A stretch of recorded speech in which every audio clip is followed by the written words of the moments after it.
Warm and joyful greetings to you, beloveds, today. Welcome to Nurture the Soul, and I am your host, Reverend Ellie Hutchison, Minister for Church and Community Engagement with the Faith Info team. And we are part of the Love of Church at the national setting of the United Church of Christ. Nurture the Soul is a weekly webinar sharing practical, educational, innovative, and formational resources, as well as engaging critical topics for local churches and faith practitioners. We faithfully focus on care and education for the people of God. From cultural and community organizing to congregational leadership, from worship and theology to resourcing small and rural churches, from ministry with youth and children to wide-ranging justice issues, featuring guest artists, authors, key leaders. Nurture the Soul webinar series stays current on how the gospel is alive in this time. We hope that this is a space of connection, community, and nurture. For together we can bring our church, our community, and the world towards a world that God imagines for all of us. You can join us every Thursday at 3:30 p.m. Eastern Standard Time for Nurture the Soul, and from time to time, look for some special offerings. We are always producing opportunities to engage, and you can find a full list of upcoming digital programming offerings at the www.ucc.org/events or on any of our social media platforms. Friends and beloveds, if these conversations move you, if what's offered here helps to enhance your faith, your ministry, and your soul, please consider donating towards the annual fund of the United Church of Christ by texting UCC to 41444. Your prayerful and financial support helps programs like this in the essential work of the United Church of Christ. Thank you for supporting us, and thank you for being here with us today. And so here you are today. You're with us for Reading for the Soul. I refuse to lead a dying church. And it is such an honor and a blessing to introduce you to two lovely humans who are helping us to think about what we could be reading in 2024. And now, even with the season of Lent upon us, hopefully we can invite a time of reflection that often comes with the practice of reading. Joining me today are Vanessa Myers-Dudley from the Pilgrim Press and author and pastor coach Paul Nixon. Vanessa is a book strategist with the Pilgrim Press, where she is able to combine her love of people and books. At the Pilgrim Press, she is responsible for marketing, publicity, author relations, and creating partnerships between the different branches of the UCC. Her calling in life is always to pair the perfect book to what is needed so that ultimately everyone can have an appreciation of reading.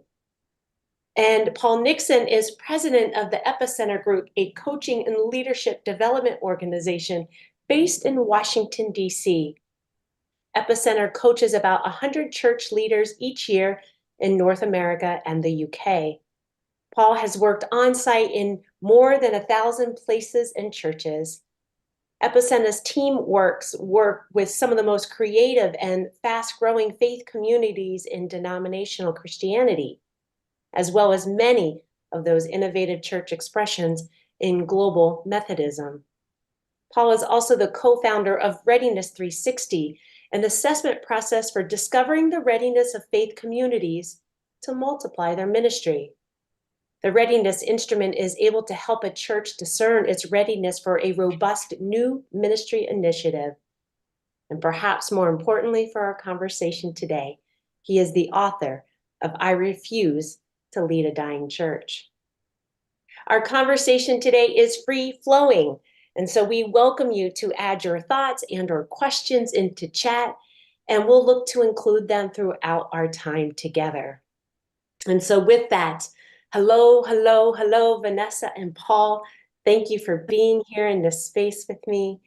And I must say that it's been a pleasure getting to know you both individually and collectively. And now we get to do it in front of a whole group of people to be memorialized time and forever, right? So, Vanessa, when we spoke last, you mentioned a term to me that has since captivated my imagination. And so I'd like to ask you more about that. And that term was that you said that you have a love and a ministry of books. What did you mean by that? So, the ministry of books for me is a book creates community and conversation. I started out working, well, actually, I'm also a pastor. And so I was doing ministry part-time and working in a local independent bookstore part-time.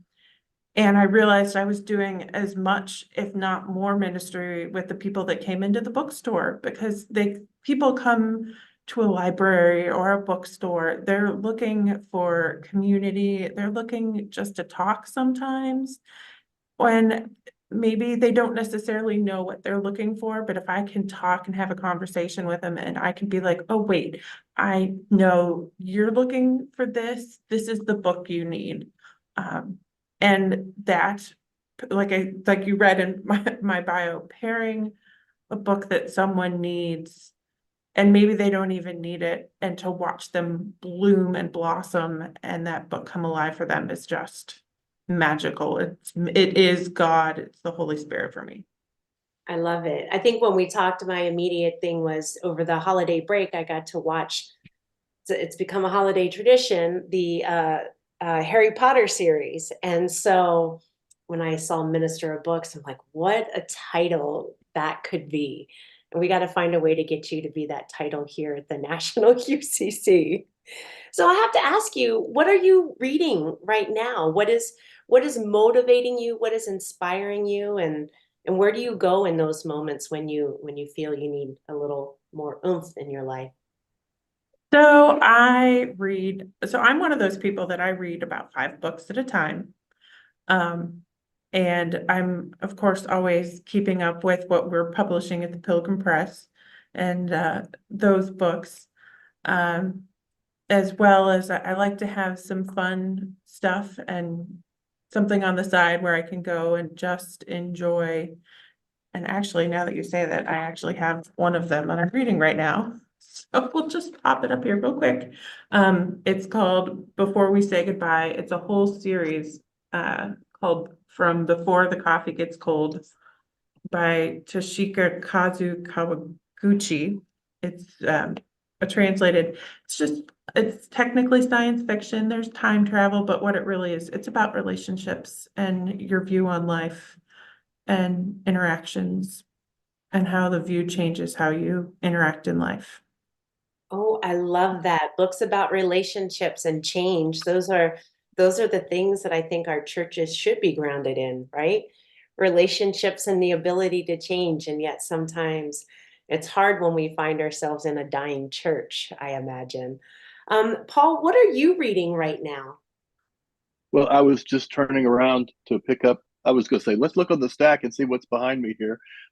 This is a book by a friend who is a retired Christian minister, written with she's West Coast. In fact, she retired to a winery. She now lives on the coast of California, having worked in the Silicon Valley, along with an East Coast rabbi, called Picking Up the Pieces, and Leadership After Empire. And it's a book that's really talking about what does it mean to lead as faith leaders when we are not the center of the action in culture necessarily, unless we want to find God's center where the energy is and walk to that place and be present. It's just a different role for spiritual leadership in this century. I'm loving what I'm seeing of it so far. Kathleen McShane and Elin Babchuk. Oh, I love that. I love that. Well, I'm reading also a number of books. I think I err on the side with Vanessa. I'm currently reading Building Up a New World which is a book that has been compiled by a number of pastors, community organizers, faith practitioners from all across the setting. And I'm reading it for work and personal development, but mostly work, which is, I guess, personal development. And then I just picked up Justin Torres's book, Blackouts. I am a big fan of his work when it comes to when he wrote We the Animals. And with that, I am wondering, how much do you find yourself as faith leaders, as pastors? How are you able to move beyond the books that we tend to read for, let's say, our biblical commentaries, perhaps the news, so that way we can bring in some of those current events that we have, that we might bring into the pulpit? What are some other things that you turn to in order to find inspiration for your ministry? And let's be real, our ministry is also the ministry of ourselves. How do you care for yourself? Or do you always find yourself down that rabbit hole of nonfiction biblical commentary work?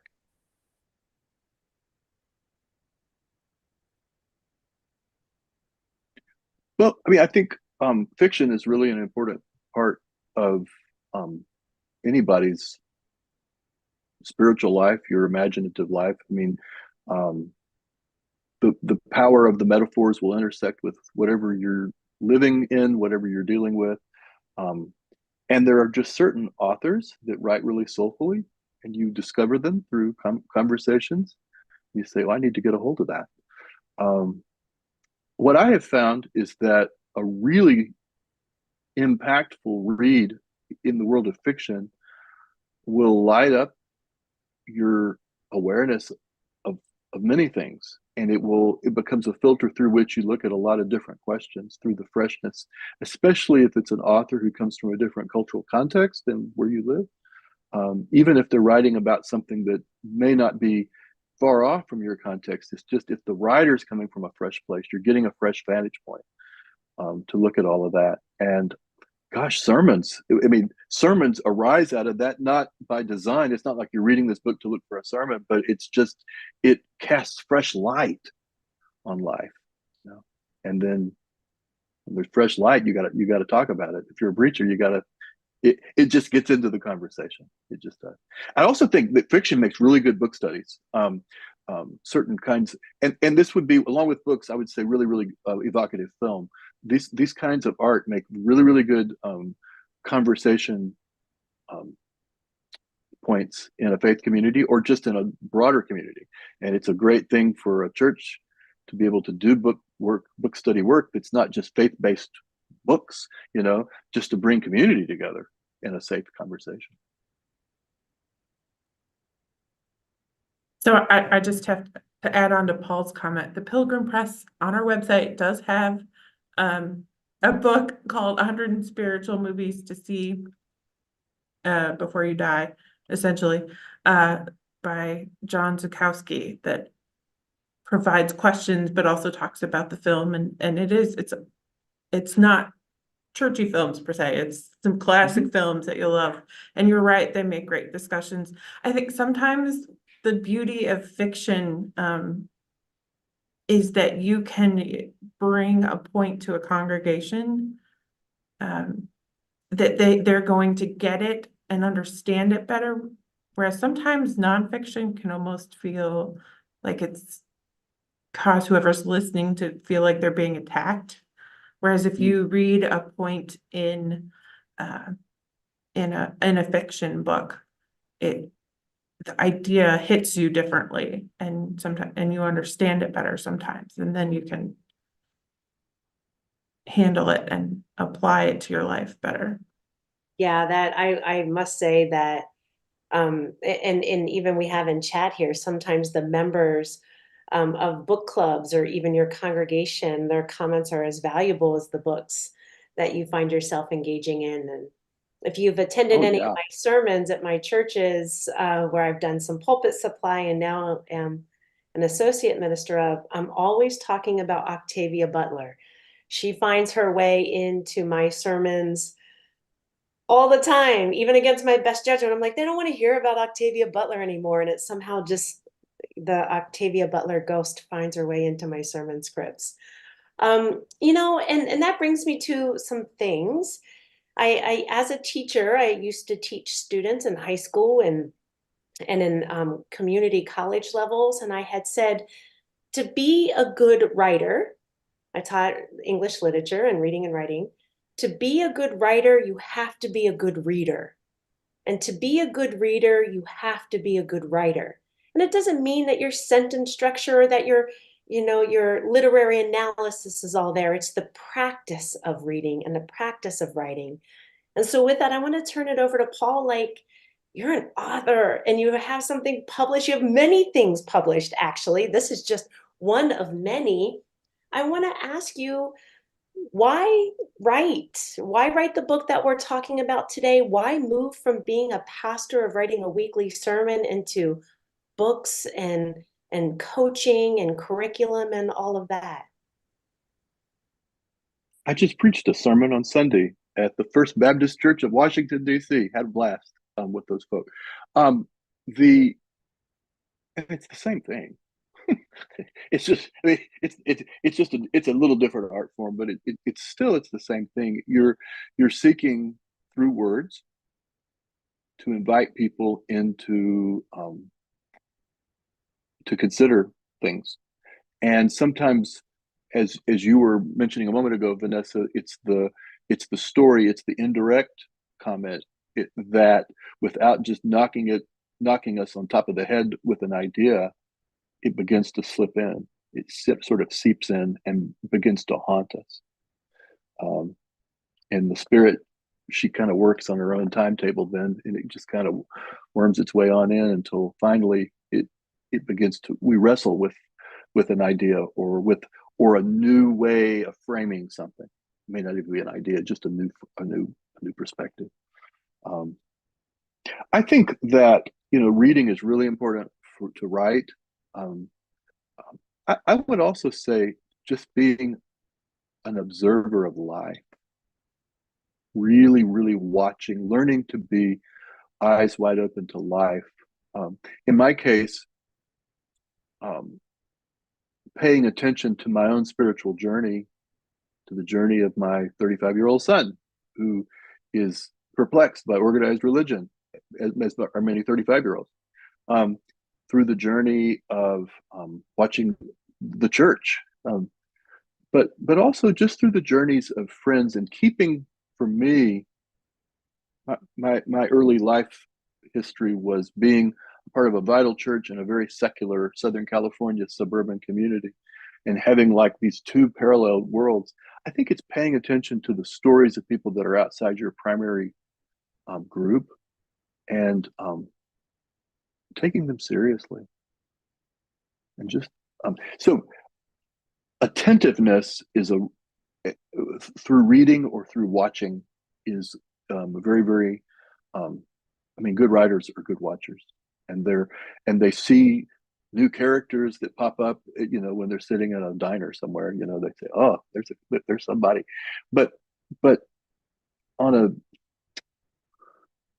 to the point of this, I think we have to be, any kind of writing, any kind of storytelling is a reframing of ideas and of experiences that have impacted that author on that journey toward the sermon or the book or whatever it is. And the book "I Refuse to Lead a Dying Church" grew out of literally hundreds of on-site visits with churches in a myriad of different communities and contexts. And it's always fun to go to the next one because there's no two alike. I'm going to Ann Arbor, Michigan in 2 weeks, and that will be a different place. Working with an Asian culture congregation there, it'll be just a blast, because I'm going to get to dive into their world and just discover, and and not to impose upon them a bunch of precast ideas, but to have those ideas on the shelf nearby, but just to pay attention, just to watch, just to listen. What's going on here? What's God saying? What's the surprise? What am I going to learn? Yeah, and I think it's that kind of what we were talking about pre-gathering is being able to know that other people are experiencing some sort of version of what you may be experiencing. While we know this at times, there's still the little creeping in of loneliness, or I must be the only one, right? So being able to be attentive to the things around us, to having those open ears to hear from, faith leaders and churches is a very important task. And to be able to share those stories and have permission to share those stories, to do the work you do, Paul, is huge. It's and sometimes the story is not shared, but the the impact of their story is still bearing witness in terms of the stories I do share. Yeah. So it's the I could not do the writing, the particular kind of writing that I do, without having spent all the time in just sort of embedded in so many different faith communities, and having watched them change so much over the last quarter century. Um, Otherwise, it would just be kind of theory, and it would be kind of like, I don't know if this is good or not. It's just kind of a shot into the dark. I don't think it's a shot into the dark, because the book really grows out of a lot of living conversations. Yeah. So to kind of jump on that, then this new one coming out is the second edition, and as we said, well, you and I have conversed about, it's been 18 years now. Obviously, We've had and we've had a global pandemic, but how has the conversations and the things that you observed, how have those changed, or have they changed? Is that why the second edition? Well, the world changed. I mean, the world just changed. That I didn't realize it was 2006, and that when I wrote that, and the world just really went through a lot of revolution. And I would say, in my own perception of that revolution, about half of it happened in the last 4 years. I mean, we were on a changing trajectory, and then, oh my goodness, the revolution of so many things kind of converging at us at once through the pandemic years. And it was a lot more than just COVID going on. It was reckoning with racial injustice. It was um, a global awakening about the environmental crisis. I mean, all of these things were just sort of happening like all at once. And so I went back to the manuscript, and I thought, this was a bestseller book back in its day. It made sense to a lot of faith leaders, but it was just written from the perspective of 2006. Some of the stories were back in that era. There's words that change their meaning. Culture changes. So I guess it just needed to be refreshed. But then as I got into it, I thought, well, maybe I need to look at these six choices that were the core of the book, and I need to look and see, well, is that still the choices we need to make? As I sat with those six, I decided that, yeah, that was still what I wanted to say. And I didn't know if I was going to end up with keeping four and adding two or whatever, but I kept all six. But what those choices look like sometimes is very similar, but sometimes it's quite different. But mostly I just wanted to speak with more contemporary illustration. I mean, it's just a very different experience. Most of us that are on this, that are listening to this and watching this episode, we were around in 2006. We can remember 2006. And if we were a part of a church, it was a different tone and a different time in 2006. So I just wanted to bring that forward. And so that's what prompted the rewrite. And so one of the questions from our chat is, do you need to read the first book prior to the second edition? Oh, no. Okay. It's all there. The core of the essence of it is there. You wouldn't need to read it at all. I've got some old copies I'll give you, but behind me here, they've stashed away. But no, I think this really supplants it. It's not a sequel. It's really a rewrite. And I've seen other authors do this where they said like half of the text is now different, and mine would be at least half. But no, I think this will invite you into the basic essence of that book, in a very contemporary moment where many churches right now are really wondering, seriously wondering about what is our future. And I was just had another conversation this morning with one of those churches in Maine that they think they might have 10 years left on the trajectory they're on. And they're not sure that extending that trajectory is what God is calling them to do. And I think they've got an opportunity in this moment to make some decisions about what are they going to do with this magnificent space that they've been stewarding. If it becomes more than their church can take care of, how can they give that in a positive way to a community, as sacred space? They're going to be asking about other forms that may either be just simply a morphing of their own congregation, or it may be legacy. We'll figure that out. They're not even worried about that. I think that congregation, because they have a rather low anxiety about survival and a high interest in stewarding the air in their lungs and the life they have to live, will have a blast. And this book is raising the kinds of questions that I'll be raising with them and they with me when I'm spending a couple of days with them here in a few months. Is there, Paul, is there a theme, real quick, before I ask my question, somebody said, do you need to have read the first book prior to the second edition, or is it okay to start with this newer re-release? Right. Start with the new one. It's the same basic essence with more modern context. So, yeah. Awesome. I figured as much. So in all of your travels, your explorations, and having conversations with folks, what are some of the things that you're hearing that are relevant kind of in this side of this stage of our pandemics? And maybe even what is some advice that you can offer for free to our group here today? Well, I would say one thing, and I was just thinking about it today out of a couple of conversations with faith leaders earlier this very day. What got you here is not necessarily what's going to get you where you need to go. And when I say that, I mean to say that we have served various generations. And there is something about generational culture, even though that can really get overblown because we're so varied in every generation. But there is something about generational culture, especially within a denomination, because there are dominant characteristics of various generations within denominational families, within local church families. And sometimes the strategy of sort of tiptoeing around controversy, keeping a big tent, not wanting to offend anybody, that may have made sense in the 1980s when you had a very diverse constituency of people politically and so forth. That will kill you today.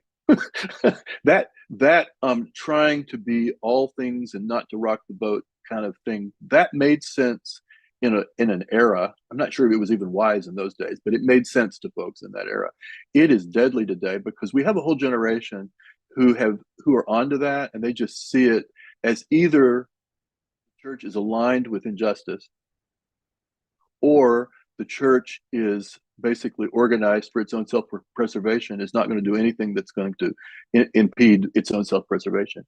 But they don't perceive that the church is really for the community, that it's for positive change, that it's for the kinds of revolution that needs to happen in culture, society, and in individual lives that will really be life-giving. So one of the choices is the choosing to be bold. Oh my goodness, you have to be. You have to live into the boldness of your understanding of the kingdom of God. You have to, because to miss that one, you're missing the boat these days. So that, but that may come. I mean, for a lot of UCC congregations, they've been discovering that along the way, but not all of them have. And many in my denomination, the United Methodist Church, we have prided ourselves on being the most American of denominations, which means we have kept this big tent. Well, the big tent just blew up. If you watch church drama, we're going through ours right now, and we're sort of splintering into different groups. But in that new world that is emerging, if you listen to the voices, especially the young voices, and you pay attention, they are saying things and leading us to affirm and to articulate and to align in ways that have not been a part of our past. You better pay attention. It's time to live boldly into what our gospel instincts are suggesting.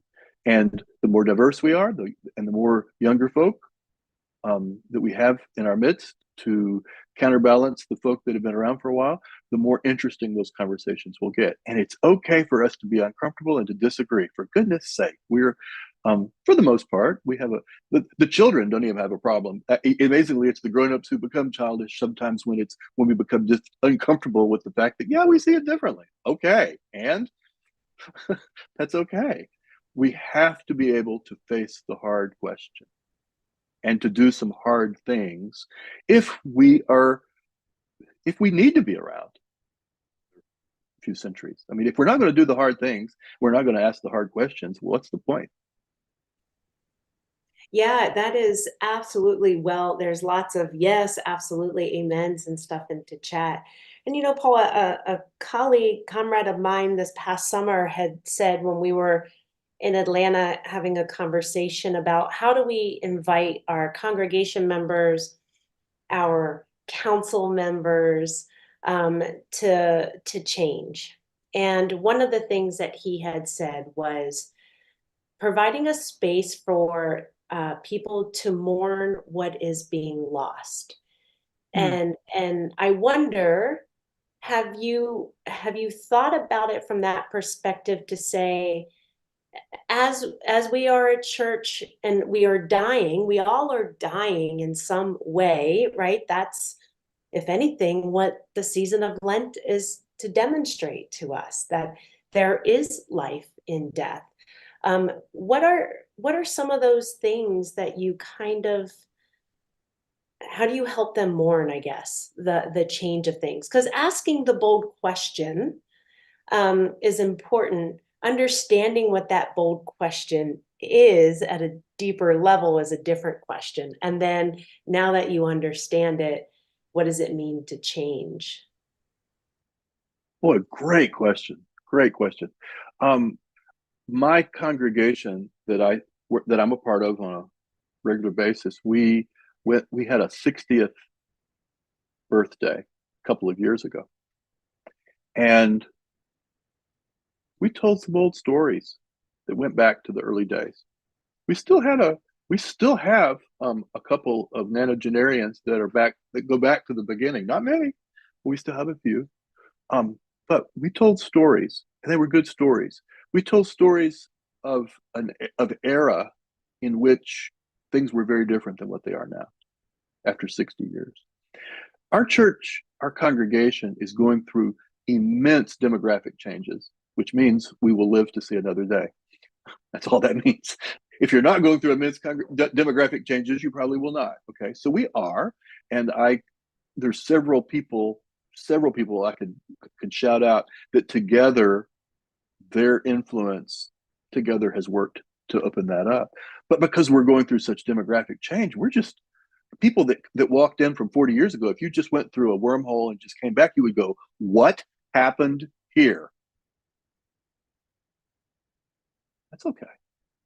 But part of the reason we told those stories is that we were looking through those stories to discover what was the early DNA of this thing that we still see popping out now. And it was all there, I mean, there was a lot of early stuff back in 1962 that is still, it's just a different day. And that DNA is being lived out with different groups of people. And it's serendipity to discover. You take that DNA of core commitment and you put it in this context and just stand back and see what happens. There's also some new DNA. I think the DNA of playfulness is something that has really come in of late. And I don't know how playful they were in those days, but it's really an important part of who we are. We laugh a lot. We are a joyful bunch of folk. But to this grieving thing, I think you do need to tell the stories. I think you need to mark that these were beautiful years. It was amazing. And there's a new amazing. And that there can be a strand of DNA and of legacy from all of that goodness that will be born in this new space. But this is new space. and it's going to look different. But it's, you know, I walked into my home congregation that ordained me and sent me off years ago. And I walked in years after I left, and there wasn't anyone left it was one woman. I said, I think that's Marilyn. I'm not sure. Okay. I didn't tell them I was coming. I just looked around, but it felt like the same place, even with a whole different group of people, different demographic. There's a sense in which I still felt the DNA of the place. So that's a form of legacy. You know, the thing about it is whether the church continues or it closes, it's going to be different. That's a given. We cannot bring the past with us. So as we think about where our churches are going, you know, we may be able to keep the name on the sign and to reinvent the ministry under that brand or so forth and organization, or not. But either way, it's going to be different. And either way, there could be a powerful ongoing legacy and impact of the work that this church did over the years that it existed.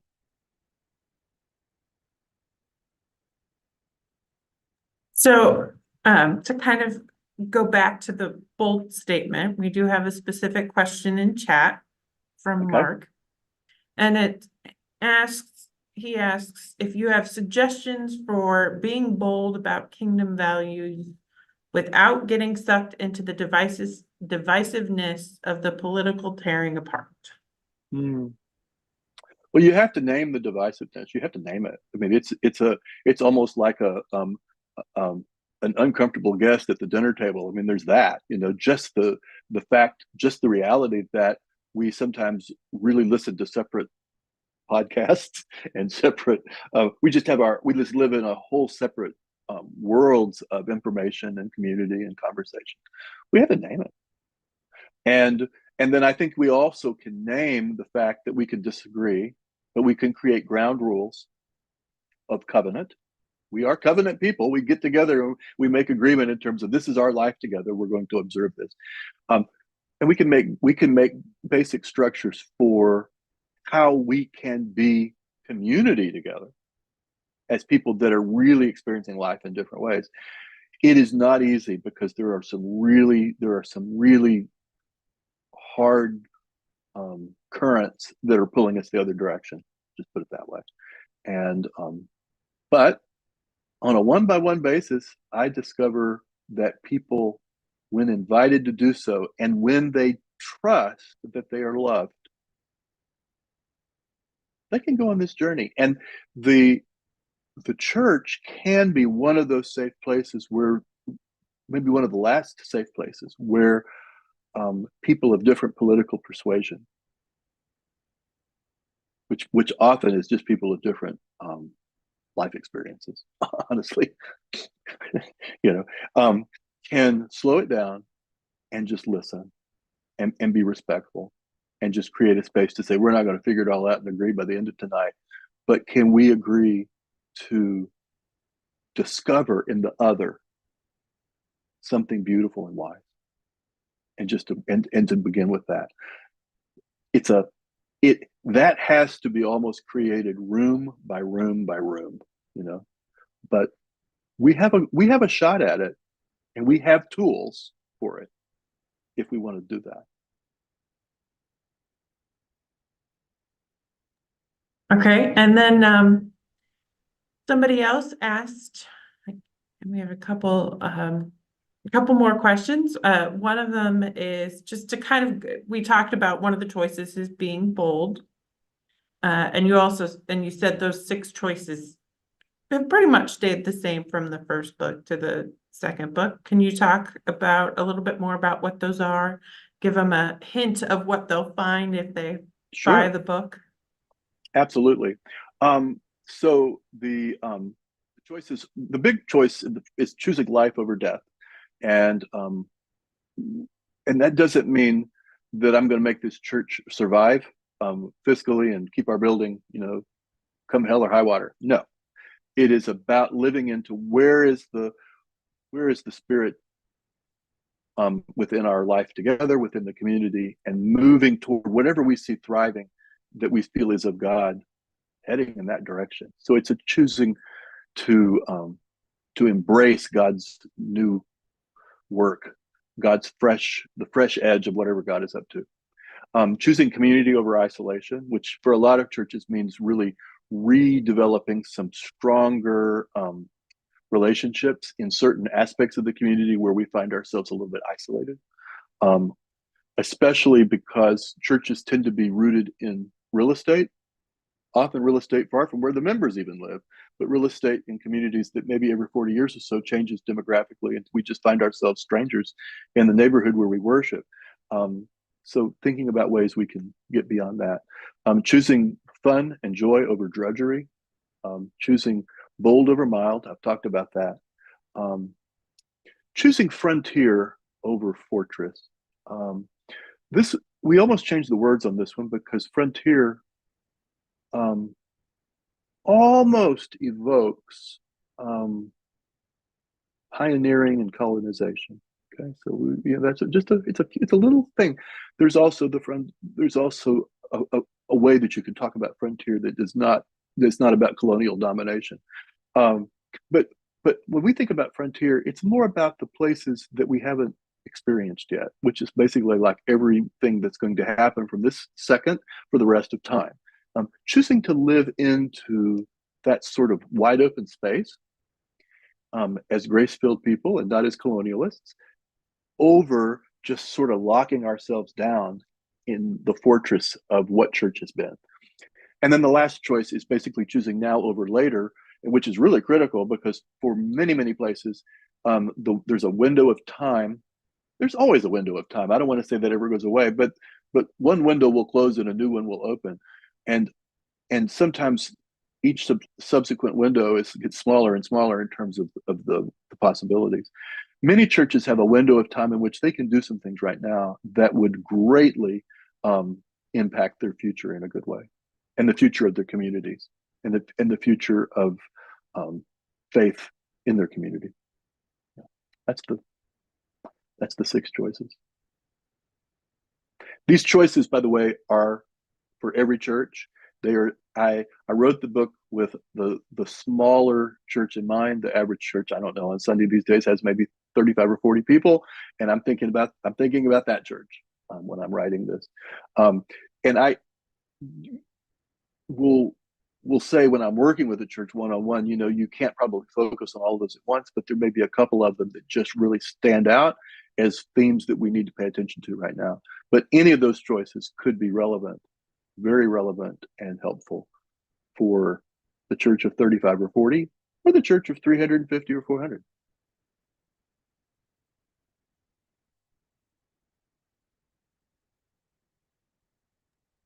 Okay, another question that has come up is, what are your observations around how theology has changed or evolved since 2006, since you've been doing a lot of this observation? The first time that I really addressed that was with my co-author Beth Estock in another Pilgrim book written 7 or 8 years ago called Weird Church, which at the time we wrote it was almost experienced by many churches as being too hard of a read. Not hard in that it was too thick to read, but it was too much of a challenge. Okay. And now, post-pandemic, it actually is right in the middle of where the conversation needs to be everywhere. But we talked in that book, we talked about the changing theological task. And because it really was becoming apparent that in the new church that's emerging, there is going to be significant deconstruction of some of the stuff from the past, and we're going to put it together in some fresh ways. That's almost getting to be assumed now. On this journey, we're carrying traditions that go back millennia here now, and we've been sorting through this stuff for a long time. We decided somewhere along the way child sacrifice probably wasn't a good idea, but at the time of Genesis chapter, wherever that is in there, 10 or 11, it was still up in the air. Okay. And so we figured some things out, and we go back and we read those stories through different eyes and different lens. But even now, there is wonderful reconstruction going on, and there's some good work in that area that is happening, especially by voices that are not from the traditional expected places. Fresh cultures, fresh perspectives are helping us with that. But I mean, we're living in an area of quantum physics, and our faith has to be in sync with the moment in which we live. So theology is constantly going to be reshaped in light of that. And what does the good news of Jesus, what does it mean? What is the revolutionary edge of what Jesus is talking about in this world in which we live?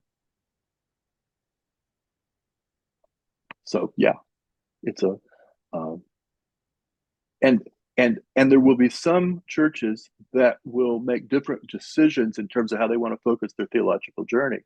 You will see some that may become more explicitly eclectic, or really drawing from a variety of faith traditions, having readings in their gatherings that are from non-Western or non-Judeo-Christian sources to kind of blend into the conversation. That'll be a part of the journey theologically. Yeah, I love all that you just shared, Paul, and those were great questions from the audience, and also Vanessa, thank you. Samuel just put into chat saying, during the pandemic, our leadership team moved boldly forward into 21st century ministry. Then we faced significant resistance from elders as soon as we came back to the building.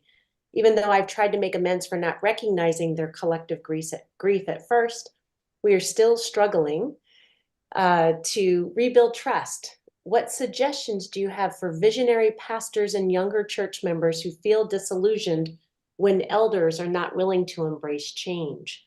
How can we minister to the elders who feel that their style of church is disappearing, and also minister to younger generations who will stop coming if they go back to the way that they were before? Wow. Well, everything starts in relationship, and we to have time where people of different generations can spend some time playing games together, telling stories together, really getting to know one another, goes light years. That's where the work is done. And it's not just within the church.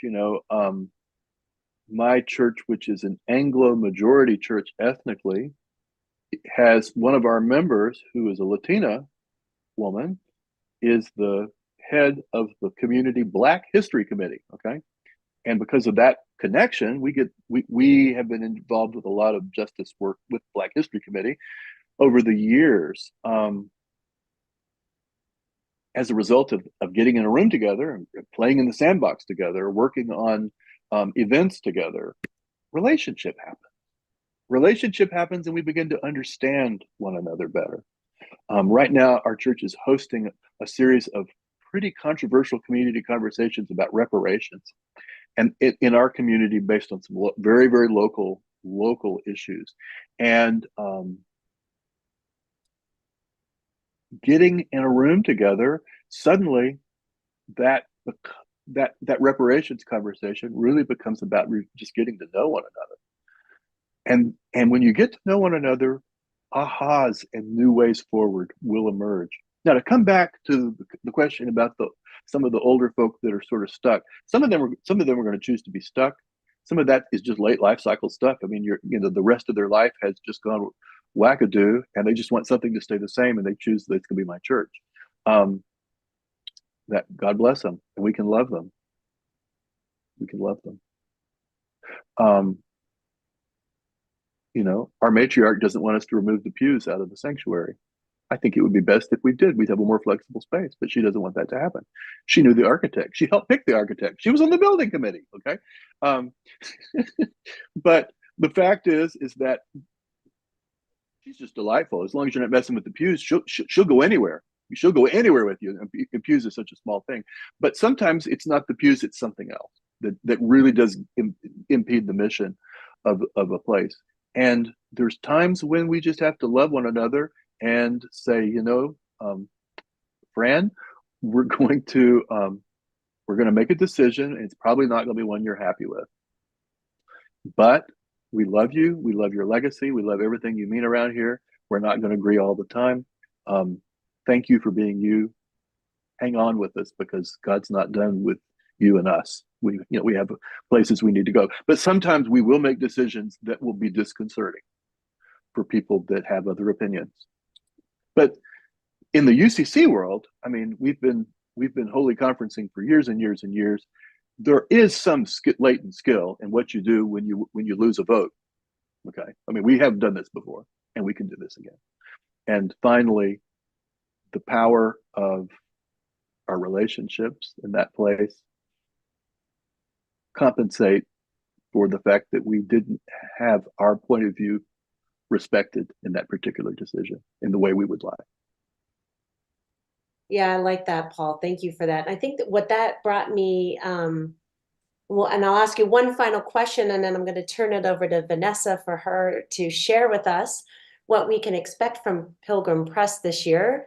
But the final question is, in these conversations of the finding yourself in between old and new, dying and life, all of that wonderful stuff, how much has language and the language you use or used to use played a role in the work you do now? I'm not sure I'm quite catching where the question is going. I mean, language changes, right? And language, which meant one thing, can mean another thing. Connotations change. Awareness builds around the history of language, or there's a lot of things we say that go back centuries to origins that we have no clue. But if those origins are relatively innocuous, or at least they're not, they may not be innocuous. They may be really awful, but a lot of our idioms are rooted in old language, and so if that's where you're going, there is a sense in which we are sensitized to certain aspects of language and the roots of language that mean we just have to choose new language, because the metaphor broke, and it's not helpful if it's illustrating maybe some facet of gospel, but at the same time, if it's reminding us or taking us to a painful place in our history, or especially a history that is related to violence or injustice, we got to change our language. So there has to be a sensitivity to language. I'm not sure if that's what you were asking or not. It was open for exploration in any way. We hear Okay. there is pushback on the languages we use as we move into a 21st century theology, 21st century practice of our expressions. And so, that was one of the best words that was ever invented is the word evangelical. Let me just throw that one out. Okay. I can't use that word without getting into footnotes and commentary, and I've wasted half the time we have, so it's a troubled word. So I don't use it. One of the best words in the Bible is the word kingdom, translated into English with a G. But oh my goodness, it has all kinds of connotations. Jesus, when he used the term, knew that he was using the term in the utterly opposite way of kingdom, which at that time meant basically corporate organizations that act like Putin's Russia. Okay, and it was a pretty scary and foreboding thing, kingdoms, because he was talking to a group of people that had been basically conquered by a bunch of them, one after another. And then he talks about this kingdom that's an anti-kingdom. So it's a play on words. It's a word with a wink. Okay, that's way back then. I don't have time to talk about that every time we talk about the reign of God or the kingdom of God. So, we change the words because it's just too much. It's just distracting to have to keep going back and digging all that up. But there may be a time in which we want to go back and to take a word, and even though we're not going to necessarily be able to rehab it for the culture because the baggage is there, we may want to take a word and just really dig on it and dig with it and play with it, maybe in a retreat setting where we have extended time. Words like kingdom or holiness, which today gets kind of I mean, holier than thou. I mean, it just sort of takes you. But what was it at once? What did it mean? So words that have a history, we can really play with them and have fun with them. But there has to be a conversation that attaches, and a really by conversation I mean back and forth, which is one of the ways the church is changing.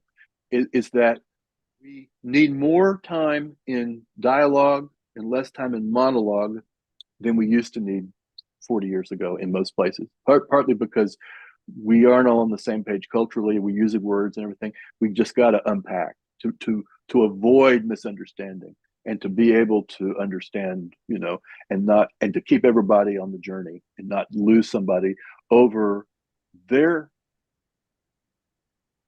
word hits them. Yeah. Yeah. Oh, I love that, Paul. What a wonderful finale to having you with us. Paul, the author of I Refuse to Lead a Dying Church. Thank you. Thank you so much for being with us. There is a ton. If you want to type in one word into chat that stood out for you today during our webinar with Paul, please go ahead and put that in the chat. Let us hear. I saw relationship and all of that earlier, which is beautiful. Vanessa, what's up? What's happening at the Pilgrim Press that we should know about? Okay, so let's talk about the other books that you can get right now. If you're looking for more small church advice, of course, we do have all of Paul's other books. If so, the second edition comes out in May, and the link is there in the website. Thank you. Or sorry, in our chat groups, but it's just the pilgrimpress.com. Remember, it's .com, not .org. And you can find the first edition if you can't wait. The first edition, it was still available through March 15th. And then you can pre-order, and the second edition will be coming out in May. We also have books that are available right now. Of course, Building Up a New World is one of our books, and you can get that. But all of Paul's books, Multi-Weird Church that he was talking about, also there. Remove the Pews, Spiritual Possibilities for Sacred Space.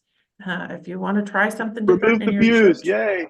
Yeah, that's it. And That's a I great love one. that book. I really love that particular book. That's by Donna Shaper, and it's another great one. Also, Only Work Sundays by Liz Miller. It's a little play on word for the pastors that are, but it's great advice on working with bringing more lay leadership into your congregation and sharing responsibilities. And then some more that have been around for a while, but are still really good classics. Real Good Church by Molly Finney Baskett. And Did God Abandon Us? Helping Small Churches Heal by Lisa Maddox. Again, those are all on Pilgrim Press's website. And then watch us on social media. We do have other new books coming out this year and it's not just nonfiction. We have, or I shouldn't say it's not just like church advice. We have a bunch of different memoirs. And we also have children's books. One of the things I find, children's books sometimes are your most powerful ministry. So don't forget about that. I love that. Thank you, Vanessa. And to all of our participants today, thank you for your questions. Thank you for your comments into chat. Please look out for a recording and to include those resources that we talked about today in a follow-up email. And beloved, Kelly, could I say one more thing before we close? Yeah, if I might, which would be, I do book parties usually in the year or year and a half after a book comes out, and we could do those by Zoom. Sometimes I travel everywhere, so if you're interested in something in your area, I might be traveling there anyway. And there's no cost to those, or we keep the cost as low as we can. It's just to be able to have conversations around the particular book that's out. So if you after reading I Refuse to Lead a Dying Church, if that's something you would be interested in, reach out to Pilgrim and we can set something up. Oh my gosh, you just made my heart flutter. We're so close to Valentine's Day, Paul. Appreciate that. Well, thank you both so much. Thank you all. We are so grateful, beloveds, for your presence, your gifts, your questions, your sharing your precious time with us today.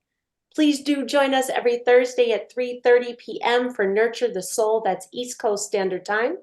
And look for special offerings from time to time. Again, we're always producing opportunities to engage, and you can find a full list of our digital programming offerings at ucc.org/events or any of our social media platforms. And if you missed it up front, consider donating towards the annual fund of the United Church of Christ by texting UCC to 41444. Your prayerful and financial support helps programs and conversations like this that we believe are essential work of the still speaking God of the United Church of Christ. Thank you. And thank you, beloveds. Be well.